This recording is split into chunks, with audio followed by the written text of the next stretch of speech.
Good morning. I'm trying to read y'all's comments. Let's let people get on. You notice how I have to, like when I go to pop this, I have to like make a weird face. I don't know why I do that. Not today. I think it was yesterday. I went to buy my drinks because I offer drinks when they do tours or field trips. So I always like to go, like lately, I used to just order them from Walmart until I realized that I'm going negative by charging $1 for a drink. And I don't really sell drinks to make money. I just sell drinks because by the time they walk up from the creek, they're like needing a drink. So that's why I have them. But I realize when I order from Walmart, I'm going backwards because they don't have specials. So I have tried to watch like what is Publix is a grocery store here. I'm like, what is Publix offering that buy two get two free? Or so I try to go to the grocery store now and to like CVS or Walgreens because they have specials on their drinks. And so it's so much fun to go to Publix because they have all different types of specialty like drinks.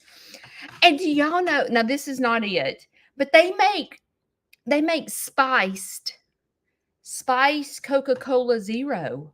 And I was like, what is this? Spice with liquor? What the heck? But I was like, sure, I'll try it. So I got a spiced one, and I've gotten the Dr. Pepper coconut, and I've gotten Dr. Pepper strawberries and cream. Like I've gotten all these like different kinds of drinks to go into my cooler. So yesterday I put all the drinks in there and I was like, wow, this is so cool. But I'm going to try, I don't know if y'all have tried the Coca-Cola Zero spiced, but I don't know what it tastes like, but I was like, well, this sounds different. So I'll try it. But I just hadn't tried it yet. Today, I have to go to the Senior Citizen Center here in West Point where I live. And my address is Vinemont, but I live in West Point. And I went there last year, and there's probably 12 or 14 seniors that come to the center, and they play games and they go to lunch and they go to breakfast, and they have speakers come in. And I've been trying to get Larry to go to it, and he refuses. But today I took him with me last year when I went, and he sat in the corner and wouldn't talk to nobody. And so I've tried to encourage him because I feel like he needs to be around people that are his age that are going through the same things that he's going through. But he is an introvert and he doesn't make friends. Like he's nice, but he just doesn't initiate conversation or anything like that. And so today I am going there, and I am trying to juggle because Larry had 2 spells this weekend. I know that I was live with the Piglets when he had a spell. And I'm sorry that I had to let y'all go quickly, but I know that you understand. So he had that spell, and then he had another spell on Sunday. And when he has these spells, he's not hardly able to stand up. And so Kayla, her daughter, has her shots today, her 11-year-old checkup. And so I told Kayla, I was like, okay, we fixing to have to juggle again. Kayla and I are the best jugglers, just to let you know. Just to let you know. So I think today I'm going to take Larry with me, but me and the seniors are outside under a tent. So I think Larry doesn't want to talk to people. So, but he likes to watch. So I think what I'm going to do is take the car and let him sit in the car with the air conditioning on so he can watch us from a distance. He will enjoy that and not get out of the car, because I'm afraid if he gets out of the car, he's going to have another spell. And so I'm juggling that today. And Kayla has her work cut out for her, because when she gets back, she's got to figure out what's going on with Larry, because Larry won't talk to me about it. He's having trouble going to the bathroom, and he's having some, I don't know what they are, dizzy spells. He's not, when he has them, he's not able to, like, they're getting worse. And we've got to figure out, and I asked Larry yesterday, I said, hey, why don't me and you call your primary care doctor, and why don't we go and try to figure out what is happening with you? And he doesn't want to, which is the reason why he's on hospice. So I said, okay, we won't go. So we're not going. And I just, I don't know what, I don't know if he just thinks it's going to get better, but we've been doing this for a while. And there's nothing I can do about it. So I just have to, what I'm realizing, and this is not just with Larry, this is with every single person that is in my life. And I hope that you guys can relate to this. But do you know how, like, you as an individual want everything in your timing?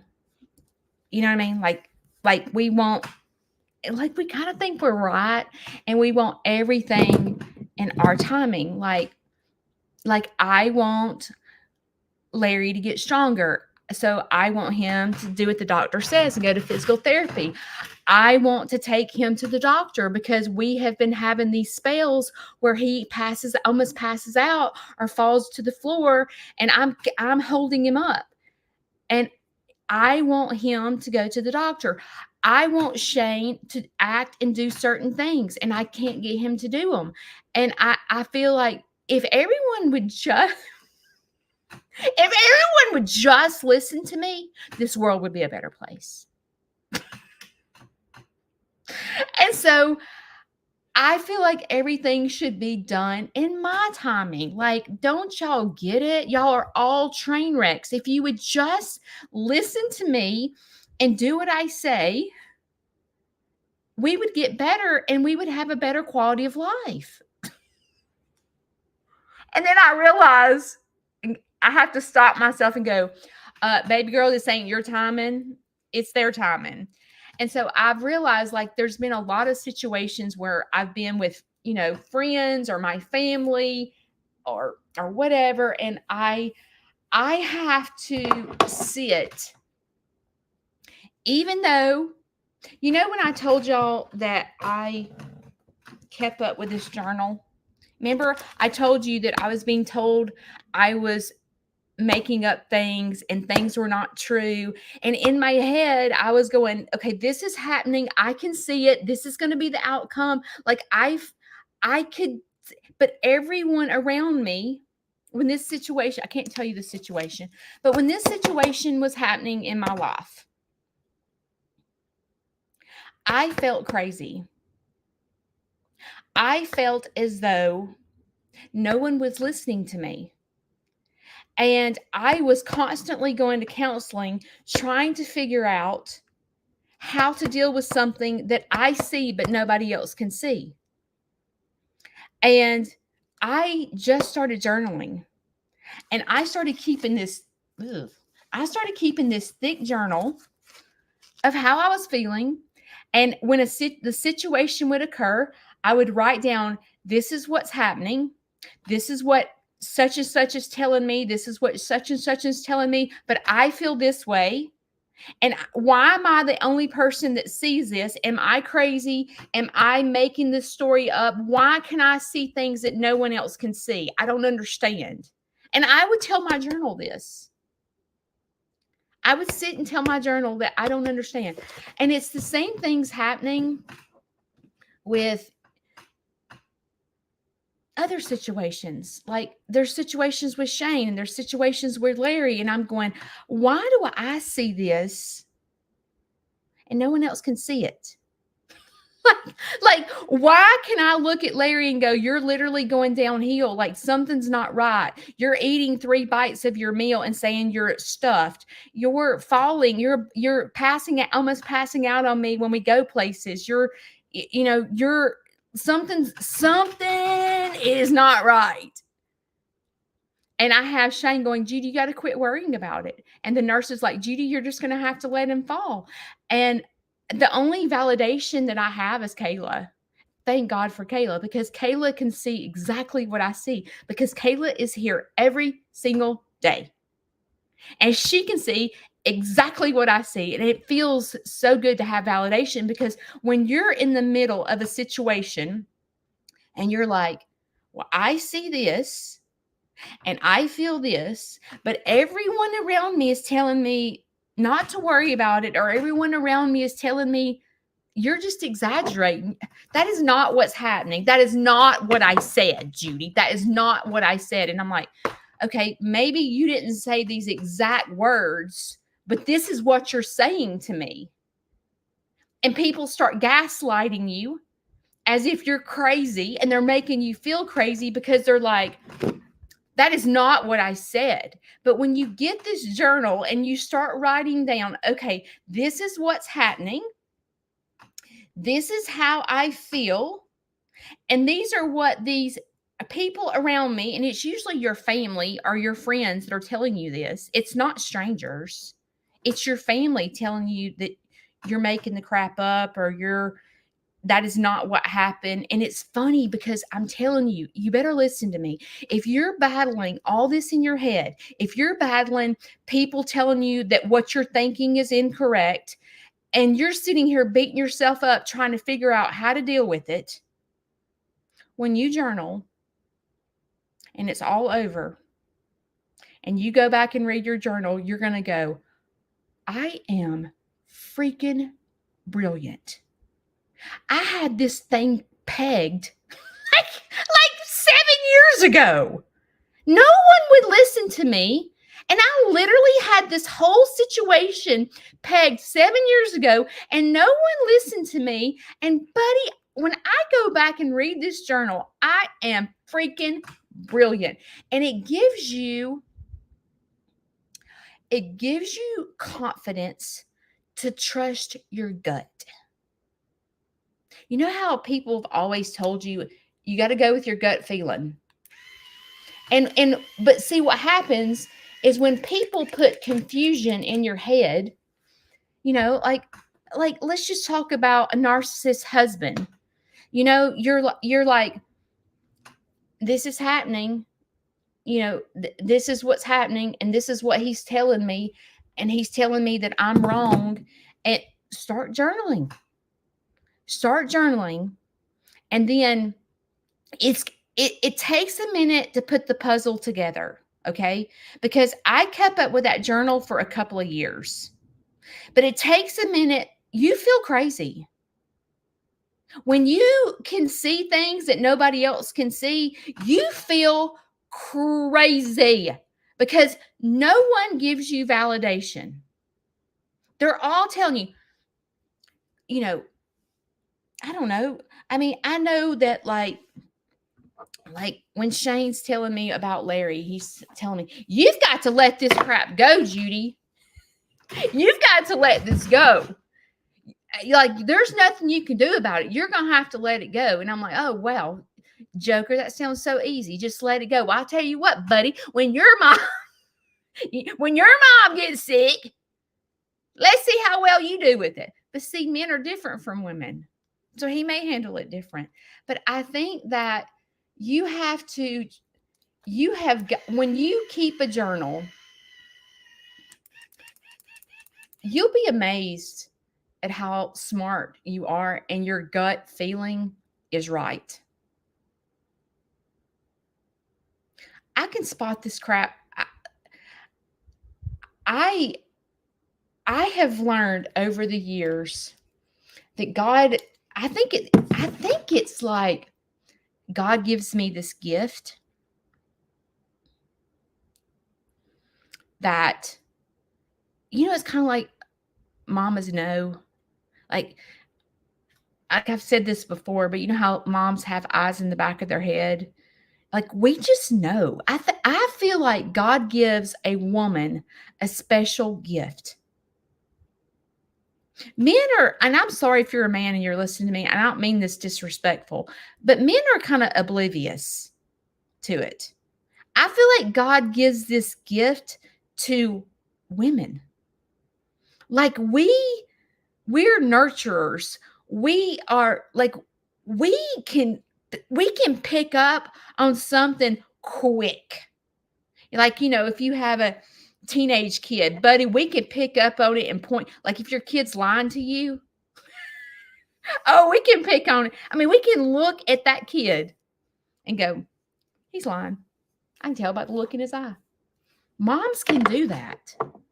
I don't know if dads can do it. Moms can definitely do it. We can pick up on it in a second. But I'm telling you that I feel like I'm checking in right now. In my mind, I tell you guys, I wake up and get on the struggle bus every single day. Every single flipping day. And sometimes I get so tired of it. I'm like, I wish everything could just settle down. Like I wish it just could. I wish I could just wake up and my mind be blank, and I not be in outer space, and I not worry, and I not like. I wish I could just. I don't even know if that exists.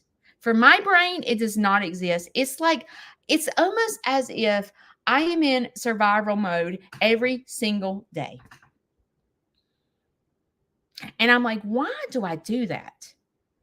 It's like lately I have been on the struggle bus with the whole weight thing. And if you don't know, I've struggled with the eating disorder for a long time. And a lot of it's body image, like I'm just jacked up. And I think that in my head lately, I've been like, and maybe you do this, but like, I'm like, okay, in 2020, I weighed 128 pounds. 2024, I weigh 156. So I've gained like, what is that, 40 pounds, 30 pounds? Let's see, 20, 40, 60. Wait, I can't. So 30 something pounds I've gained. Sorry, I couldn't think it in my head that fast. I've gained 30 something pounds in the past couple of years. So can you imagine what that's doing to my brain? And it's like, I wished that I could be either content at the size I am or quit gaining weight when I lose weight. Like, I wish I could just be content, but I can't. It's like a constant battle in my head. Like when I weigh in the 150s, well, maybe I should say this because I know I have a lot of new followers. The eating disorder is my weight fluctuates probably about 30, 35, 40 pounds all the time. You're going to see me skin and bones to the size I am now. I've never really gotten bigger than this in a long time. I mean, I have weighed 180 before. I have been a monster. Like for my height, I have been a really big girl before. But usually, if I could stay 150 and be comfortable in my own skin, that would be great. But I can't. And what happens is this is the battle that goes on in my head. It's like when I sit down and have that muffin top over my blue jeans, I literally want to throw up. I'm like, what have I done to myself? I'm just a train wreck. And then I can't get myself up to get motivated to eat right. I'm a cupcake junkie, okay? I'm a sweet junkie. I am. And that's part of the eating disorder is that I cannot control my eating. I'm either starving myself or I'm overeating. There's no in between. There's no in between. And I'm like, how do I get I am 53 years old, still doing the same crap that I did in my teens. Like, when is enough? Like, when the crap is enough, Judy? I mean, come on. Are you going to beat yourself up the rest of your life? But I'm like, either I need to get over this mental crap and just be the sugar eating person that I am and just love myself for who I am. I either need to do that or I either need to get my butt in gear and start eating right. And I cannot get it together. Cannot. I cannot get it together. And I am driving myself insane. And that is a lot of what's wrong with me. And I get so sick of the battle. It's like when I lose weight and get to where I want to be, I'm still not satisfied. When I was 120 something pounds, I mean, I was satisfied in, like, there was certain times I would look in the mirror and I'm like, oh my gosh, look at me. I look so good. And then there was times when I would go get in the shower and I would see skin or something like that. And I'd be like, why am I even trying to lose weight? I'm nothing. But because then what happens is when you lose all this weight, you have all this saggy skin. And then you think, oh, I need to go get this fixed. I need to go get a tummy tuck. And then you find yourself going to the doctor and go, well, let's just see how much it costs. And then you go to the plastic surgeon and they're like, well, it's going to cost you $8,000. And you're like, okay, how can I make $8,000? This is the eating disorder brain. Okay. This is what people with eating disorders do. Okay. So then you're like, what if, and this is just, my thought process is crazy. So just go with me, but this is how I think. So I go to the plastic surgeon. I find out, this was years ago, but I go to the plastic surgeon and they say it's $8,000. And then you're like, it's worth $8,000 to me. I'll figure it out. I'll freaking eat ramen noodles for the rest of my life. I'm going to do it. And then you're like, the mom in you starts kicking in. And you're like, what if I die during surgery? And then here I am trying to have plastic surgery when I have no business doing that. That's selfish, Judy. Like, why would you do that? I mean, you're going to take $8,000 away from your family because you think you got a saggy belly. Like, really, Judy? So then I start doing that. And I start going, I taught myself out of going, okay, well, I'm not going to have a tummy tuck. Because I will tell you, when I was married before, he wasn't on board for it. And I can assure you that if I set Shane down and said, hey, I'm going to spend $8,000 on a tummy tuck, he's going to go, no, you're not. No, you're not. I love you for the way you are. Do not do that to yourself, Judy. It's just a constant battle. It's like, it's just, you feel crazy. Maybe I should journal this. I don't know, but you feel, and I wake up every single day. And in the mornings, I swell a lot. Okay. I don't know if it's the arthritis or what, but I go through a lot of swelling. Like, if I eat I'm probably gluten, but let me just tell you right now, I'm not disciplined enough to be gluten-free. I'm just not. Okay. I'm probably allergic to gluten. I've never been told, but in this point in my life, I'm not disciplined. I'm not ready. I don't know. But I feel I'm constantly in a battle in my brain. It's like constant. But then it's like I can't make my mind up about getting on board to eat right. But then once I do it, I'm a machine.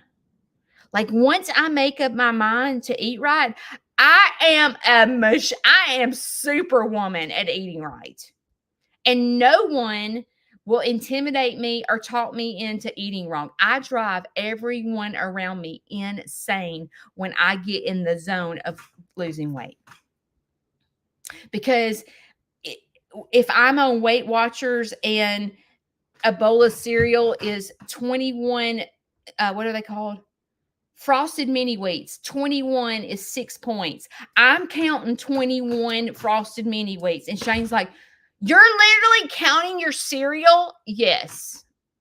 And he's like, this is stupid. This is stupid, Judy. But I get, once I make up my mind, I can do anything.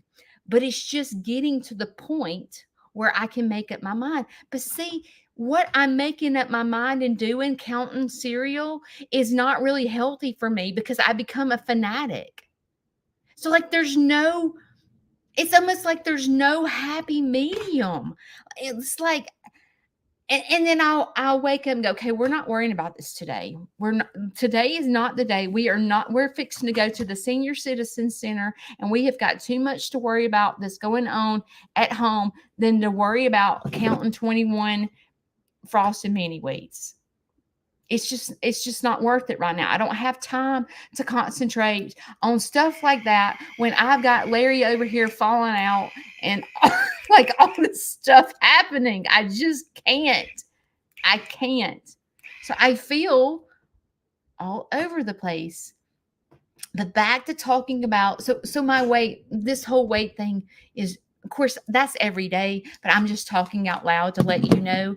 Because sometimes if you talk out loud about what your brain is thinking and you say it, you do sound crazy. And when you say it out loud, you're like, I feel crazy. No wonder I'm freaking crazy. I'm over here 1 minute wanting to lose weight. The next minute, I'm not satisfied because I got skin hanging. The next minute, I'm overeating. Like, I'm all over the map.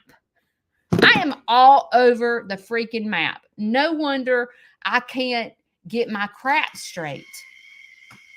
It's just, so that's going on in my head. And then the whole thing with talking about being in other people's time frame.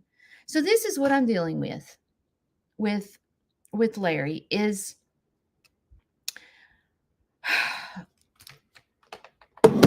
first of all, let me say this.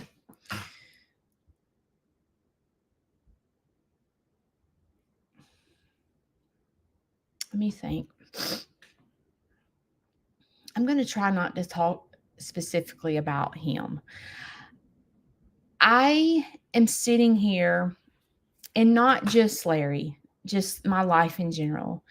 And I'm sitting here and I'm seeing all these things, even with my children, with Shane.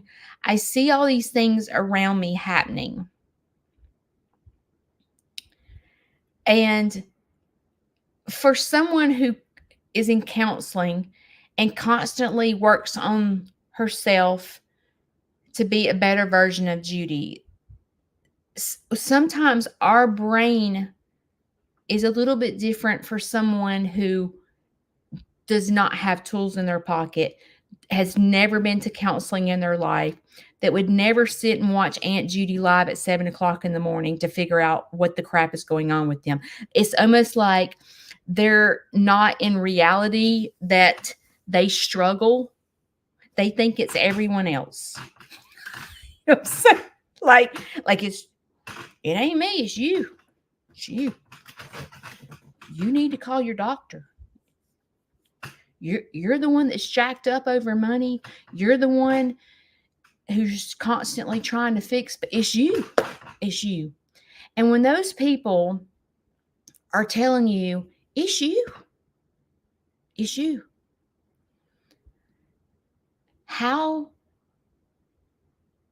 and what do you do? Back in the day, I believed everything people said to me. I literally believed everything people said about me. And it took a lot of time and energy for me to figure out myself.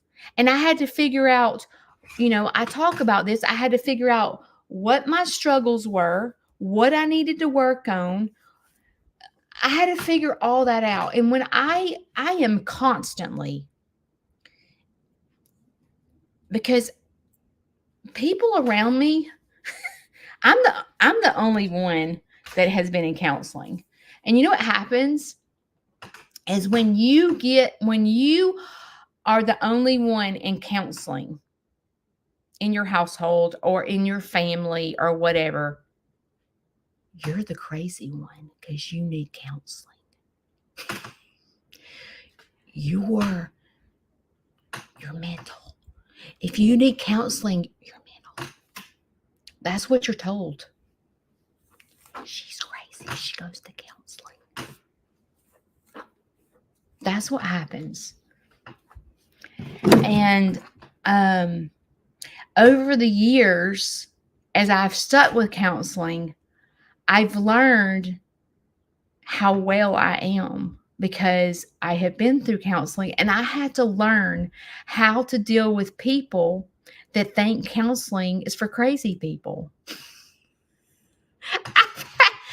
It's taken a minute for me to get to the point where I'm like, stick on your seatbelt, Judy. Here goes these people telling you that you're the crazy one. And my favorite thing is when you're in a situation and your loved ones say, you need to call your doctor. You need to go work through this, as if it's just me with the problem. Like, when you're dealing with people that do not know their triggers, do not know how to break things down. When you deal with people like that, they're quick to point the finger at you. It's you. It's you. It's you. It's you. And you're over here going, I'm smart enough to break this down to figure out that I triggered you. So, yes, this is something that I did. I triggered you, and I have got to figure it out. I got to figure out what I can say and what I can't say to you, because these certain things trigger you to go to outer space. But the person that you're talking to has no clue that they're in outer space because they're so accustomed to being in outer space when this situation happens.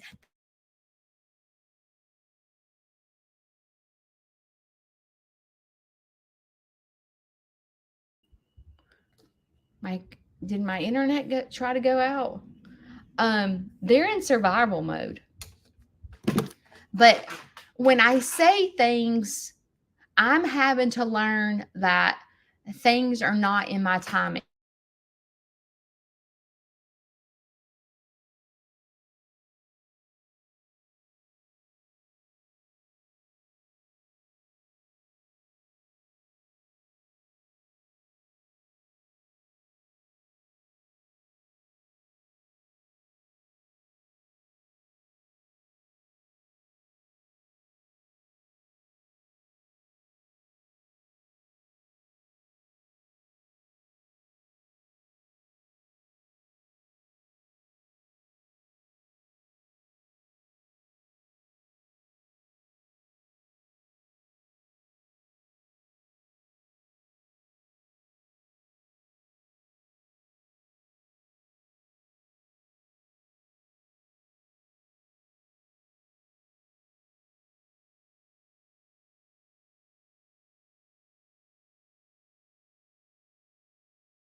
Can y'all see me? My internet's acting crazy. Can you see me, Kayla? Okay. Can y'all see me?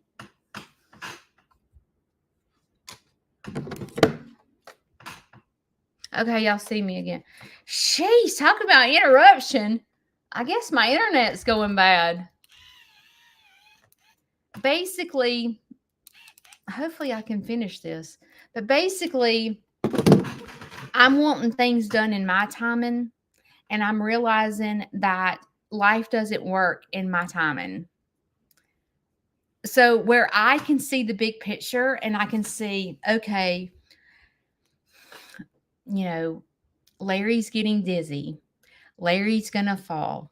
Larry refuses to have physical therapy. He refuses oxygen. He refuses to go to the doctor to figure out what's wrong with him. That's my timing. I'm trying to get him to go to the doctor. I'm trying to get him to use his walker. I'm trying to get him to wear his oxygen. And I'm going like this to my head. And on top of that, I'm waking up in the morning going, you're a fat butt. Oh my gosh, you need to quit eating sweets. Oh my gosh. I've got to go to the senior citizen center. I've got to get up. I got to put animals in the car. I've got to go feed animals. Oh my gosh, I have piglets. I hope she's done good with the babies. Like my brain is all over the place. It's all over the place because I'm wanting everything done in my timing. So what I have to sit here and do is go, okay, Larry thinks that he's dizzy from his medicine. So he's quit taking his medicine and his prostate is enlarged and he's having trouble peeing. But I could go force him to go do these things because it's my timing. But instead, I'm going to have to sit here and let him figure it out. I'm going to have to let him figure out when he's gone a day without peeing that he has to take medicine. And I'm going to have to let him figure out, I don't know, go without medicine and figure out he's still dizzy and it has nothing to do with his medication, even though the doctor, the nurse, Kayla, and I are going, it has nothing to do with your medicine. In his brain, it does. So I have to sit here and let him figure out the story because I'm wanting him to listen to me. I'm wanting Shane to listen to me. I'm wanting my kids to listen to me as if I know it all. And I'm trying to do everything in my timing. And sometimes as a parent, you have we can see the big picture, right? We can go, okay, this is not good. This is not, especially like grown kids. You're like, this is not good. But if you sit here and try to interrupt what's happening, they're not going to speak to you. Trust me, I know. They're not going to speak to you. They're not. And when you try to go interrupt their perfect plan, when you as a parent can see that this is a total disaster, because what happens is like kids nowadays, they're different from us, my age. Kids in their 20s, they're different from people in their 50s. And the people in their 50s are different from people in their 70s because we were all raised in a different generation and we were all taught different things. And so my generation, we don't really understand like this whole like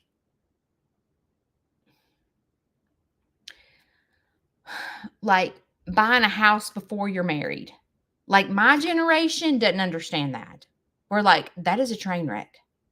If you're investing $200,000-$300,000 in a house and you're not married to that person, that could be a disaster. That's what my generation tells the younger generation. But when I open my mouth and start speaking those words, I'm just interrupting. I'm making people mad because I'm throwing my opinion about the way I was we were taught you don't do that. You get married first. That's what my generation understands. The generation now, they get married and they don't even change their last name. Where my generation, we couldn't wait to get married and have the man's last name. But this generation, they just don't want to go through the whole changing of their last name. It's not important to them. As a matter of fact, now it seems like people don't even have big weddings anymore. They just go elope, or they have just a small wedding, where my generation couldn't wait to put on the pretty wedding dress, the white wedding dress, have the big, wedding and the reception. Nowadays, it's not quite like that. It's not. But see, we think that our way is right. We think what we were taught was right. But we have to stay here and let your children figure it out. You have to let them figure it out. And as a parent, you want to sit your kid down and go, dude, you cannot buy a house with somebody because this could be a disaster. This could ruin your credit. This could, you're like, in your brain, you're the parent and you're saying, just like with Larry, I'm like, dude, you're falling every other, once a week, you're falling. That's like someone saying, wake up. This is your warning call. You need to go to the doctor. And when we ignore this stuff, that's when you're going to find yourself either broken a hip, or you're having a stroke, and then you're in the bed the rest of your life because you ignored all these warnings. That is me seeing the outside picture. But when I try to correct that, and I try to go, hey, this is not your medication. This is something else. We don't need to ignore this. This has been going on too long. You're going to fall. All I do when I talk is make people mad at me around me. And that's when when I told you, I started journaling, and I go, okay, I need a journal. Okay, this is happening. This happened today with my children, or this happened today with Shane, or this happened today with my parents. And this is how I feel.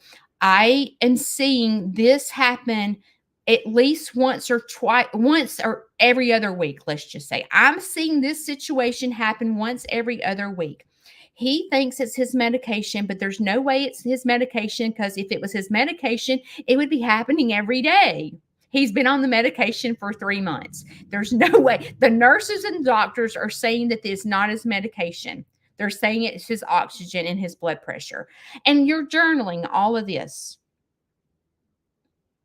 And then one day it's going to come, and I'm going to go, I was right the whole time. But then you can't beat yourself up and go, I should have just put his butt in the car and took him to the doctor. Because you can't, you've got to know in your head that you're doing the very best that you can do. And I've got to know in my head that if something happens, that I don't have any guilt. I tell myself all that all the time. I've got to make sure that if something happens, that in my heart, that I don't have guilt for the rest of my life for not taking him, or to taking him, or putting him here, or doing this here, or even with my children. I'm like, okay, I have to sit back and keep my freaking mouth shut and watch this unfold. But I do not like any of this. So what I need to do is journal this.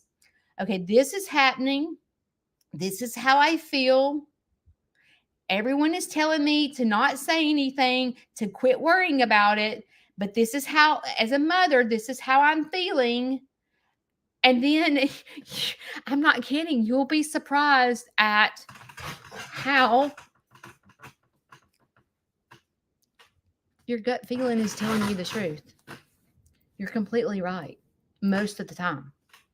It's the gift that God gives us. I feel like as moms or as women, we know. We know. Like, I know something's wrong. I know that something is off. I know that.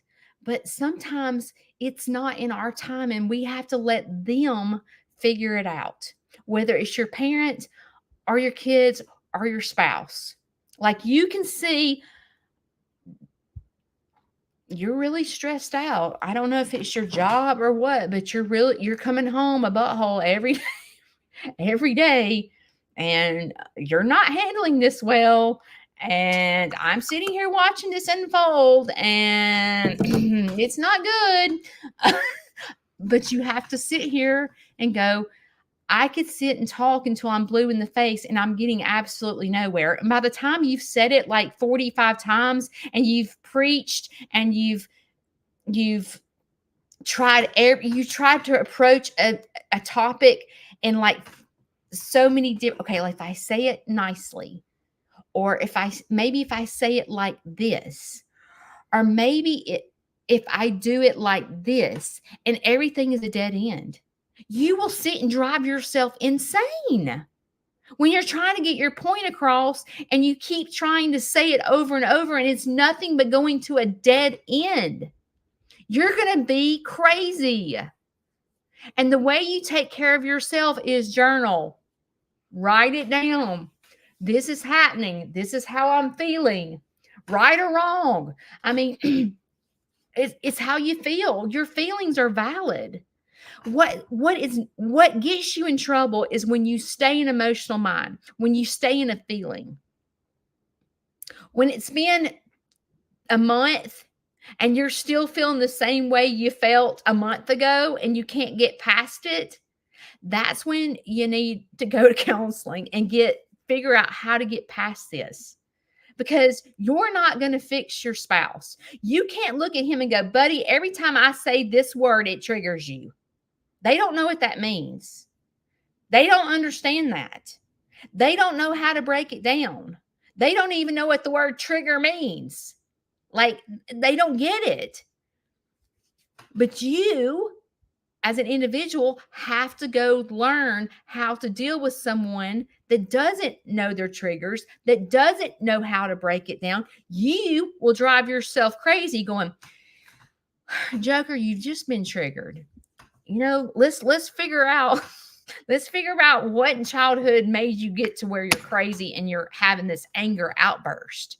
Every time this word's mentioned and you're having an anger outburst, we need to break this down and figure out where this crap came from so we can deal with it. That is a foreign language to other people. It is. And I am constantly in survival mode. I'm constantly trying to figure out how to take care of myself. And it can be overwhelming when you're like, I'm just trying to be good. I'm just trying not to sink. I'm just trying to deal with all these men around me. I really need a girl in my life. I'm trying to cope, and hang on.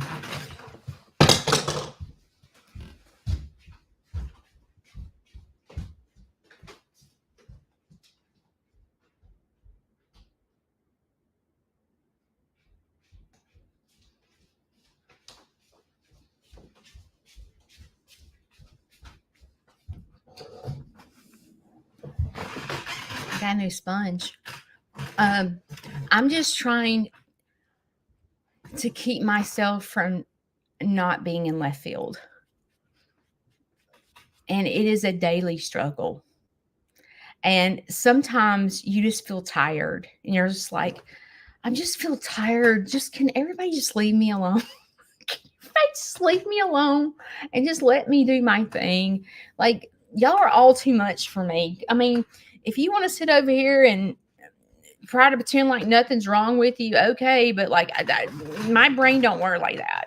Like my brain, when I wake up and there's something going on with me medically, I'm like, dude, I'm dizzy, dude, I'm sick at my stomach, something's wrong, my vision's off. I'm not one to keep it all in. I'm the one to go, hey, I gotta go to the doctor. Something's wrong with me. Like something's wrong. But not everyone is like Judy. And I have to be on their timing. And no matter how hard I try to tell people what I see, they're not listening. And it doesn't mean that I'm right. I mean, you're not always right? But when it continuously happens and it's been happening over months or years, like I don't know how long you've been married, but you're like, dude, you get triggered every time this word's mentioned. Like you go to freaking la la land and you start screaming and hollering and using profanity and all this stuff. You really need to figure it out.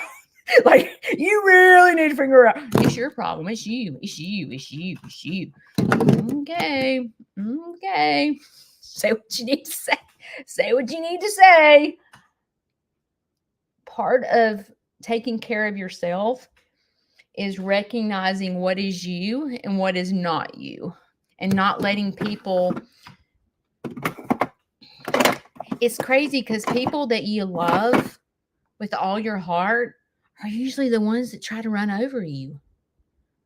And I try to think all the time, do I do that? Like I constantly try to check in with myself and go, what do you do, Judy?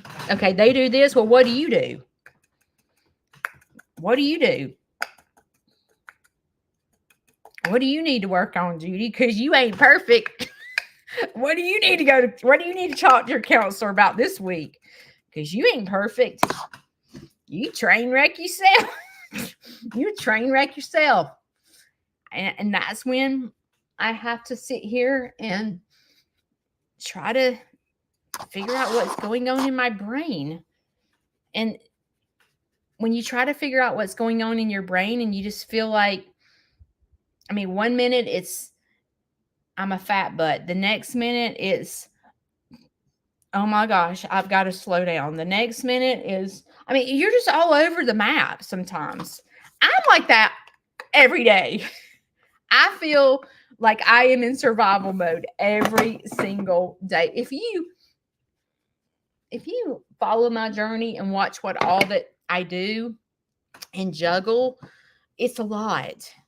It is a lot. And if y'all only knew, y'all only know a portion, but if y'all knew the big picture, if I sat and told you everything, you would probably go, how do you do that? How do you do that? But it'd be the same thing. If you sat and told me your whole story, I'd be like, oh my gosh, how do you do that? Because we all have crap. We all have a story. We all deal with it. There's something that's dysfunctional in every one of our lives. And it's up to us to make the best of it and figure out what we're supposed to be learning and how we're supposed to be dealing with whatever we're dealing with. I always look for my blessing and what I'm learning, like whatever situation, even when things are just totally bad, I'm like, what is my blessing in this? What there's a blessing behind this, believe it or not. Even when it's something that is absolutely horrible, there's some type of blessing and there's some type of learning that you're supposed to be doing with what you're going through. And it's up to you, instead of just sitting around feeling sorry for yourself, search for your blessings. Like, what am I supposed to be learning? Because this really sucks. This really sucks. Let's talk about Shishi. What time is it? Okay.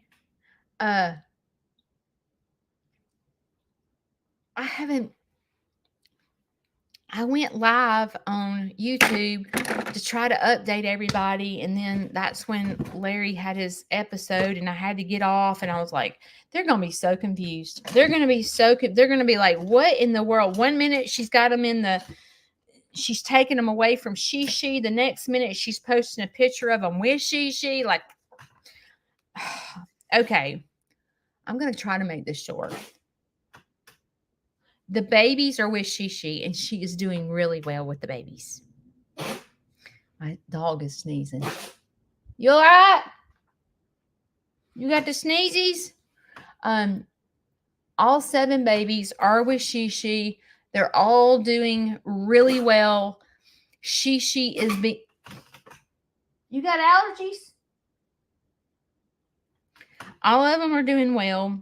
Shishi is being a fantastic mother.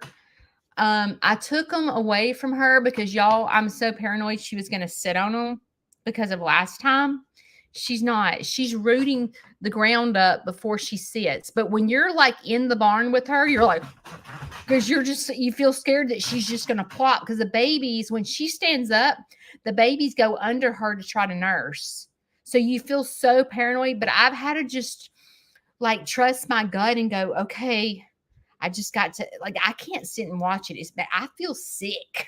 Like, it makes me so worried. But every time I go out there, she is just got them all nursing, and she knows what she's doing. I'm watching her before she sits down. She starts rooting the ground up, like with her nose. And she's feeling to see where they are. And it's almost like she's telling them to move out of the way, but she's doing really well.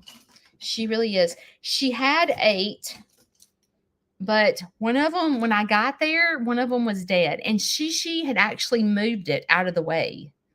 So apparently it had some type of birth defect or something. She didn't sit on it, I don't think. Something was wrong at birth, I believe. Now, I don't know that to be certain, but I feel in my heart that it was something, because the face didn't look, it looked kind of deformed. So I feel like it was something, like it wasn't developed right. So she has 7 that she's nursing. Those black and white spotted ones are absolutely precious. They're both boys. Let's see, she has, I think it's 4 boys and 3 girls. The little runt that looks like Shishi, it's a boy. I already have homes for all the girls. As a matter of fact, I'll tell y'all what's happening real quick. So before Shishi had the babies, I thought I was going to have to take the babies from Shishi. So I had lined people up to help me because I was thinking she's going to have like 15.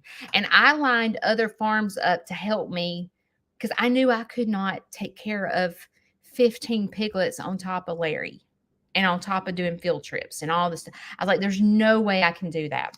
So I had lined people up. Well, there is this friend of mine that has a farm, and she has a daughter. I think she'll be in high school this year. And that young girl is all into 4-H. She's raised all kinds of animals from birth. She's bottle fed and raised, and she wants another piglet, a female. And I will tell you, when you raise a piglet yourself, like I raised Freddie myself, it's a totally different ball game when you raise them yourself.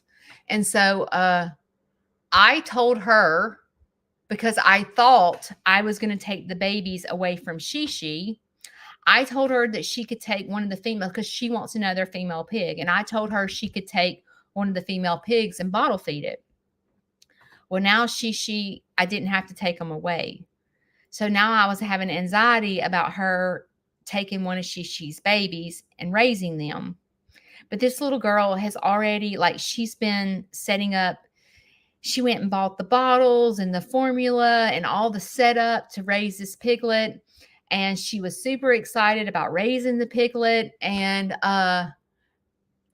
then I come in there and going, well, she's raising them. And the girl was so disappointed. I could tell. And I was like, okay, what do I need to do? I can't keep all 7 of these babies. As a matter of fact, I can't keep one of them. Although I would like to keep one of those black and white spotted ones and get it fixed. But y'all, I don't need 4 pigs. Like when I have an animal, it's for a lifetime. There's no way my farm is too small. I cannot have 4 pigs. So the little girl is going to come get one of the females today and she's going to raise it. But it's going to be a blessing for this family. The little girl, I'll just tell you a long story, make a long story short. The little girl lost her best friend this week. And the funeral was yesterday. This is a girl in middle school. She lost her best friend. I don't know what happened. And when I heard that, I was like, school's out. There's this little girl that has lost her best friend.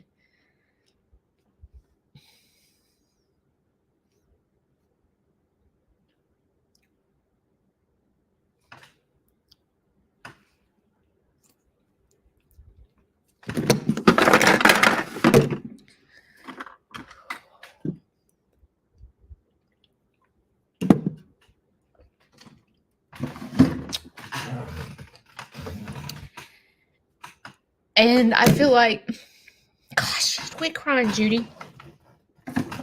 I feel like this piglet would be really good for her. And although it gives me anxiety to think about taking one of the babies away from Shishi, Shishi's going to be fine. You know, she's got 6 more.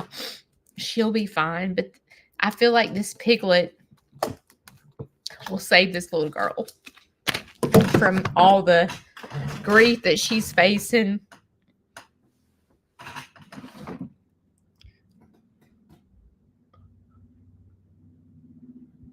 I feel like it'll bring her a lot of joy. This little girl means the world to me. I've known her for a while, and I've said she's got many cows. She has a pig. She has goats. She has chickens. She's a Polish chicken fanatic, just like me. As a matter of fact, recently I just let her pick out several Polish chickens for her to raise. She has had a lot of health issues herself over the past couple of years. She's been faced with a lot. And this is her desire, is to raise a piglet. And so if I can give her that opportunity, I'm going to do it. Not everyone's going to agree with me. Not everyone is going to agree for me taking one of the babies away from Shishi. They're going to say it's not good for the piglet. It's not good for the mama. And in my art, I have to do what I have to look at the big picture. And my farm is about giving back. And I'm going to say this real quick too. My farm is a sanctuary. I cannot cry going to the daggum senior thing. My farm is a sanctuary. And a lot of people that are farmers, when they hear the word sanctuary, Lester and I both, we get this all the time. If you're a sanctuary, you're not supposed to be breeding and stuff like that. And I've been beat up a lot over the whole sanctuary thing. And I was talking to Lauren from Reed Creek Farm yesterday. And when I hear the word sanctuary, I don't think of a rescue. I think of a church. And I looked up the word sanctuary and what it meant. And it's a safe place. And my farm, when you see the word sanctuary, is a different meaning from what these animal people think. My farm is a safe place for human sanctuary. My farm is, and there are rescue animals on my farm. But if you came and lived with me for a week, you would see why I call myself a sanctuary. And you think about this little girl that's fixing to rescue this piglet. I say rescue. The piglet's going to rescue her. She's not rescuing the piglet. The piglet is fine. but that piglet's fixing to rescue her. And the word sanctuary is a safe place. And my sanctuary is a safe place for all people. It has nothing to do with rescuing animals. When you think of sanctuary from a biblical standpoint, you think of a church. You worship in a sanctuary. Sanctuary doesn't mean that my whole entire farm is filled with rescues and I don't breed animals. So when you see someone attack me and say, you're not supposed to be breeding animals, you're a sanctuary, sometimes those people need to be reminded of what sanctuary means. And for anybody that judges me for what I do or decisions I make, come stay with me for 1 week. Come stay with me for 1 week and watch what my farm does. And then you'll see what the word sanctuary means. Okay, guys, I've got to go. I've got some seniors to make smile and to love on my bunnies and so forth. And I've got to go let animals out and go check on these piglets. So today is Monday and you have choices today. You can sit it out or you can dance. And I hope you dance. I will see y'all Wednesday. I'm going to try to go live this afternoon, but she and the piglets are in the barn and I have no signal in the barn. So that's why I haven't really went live. I will see y'all later. Bye.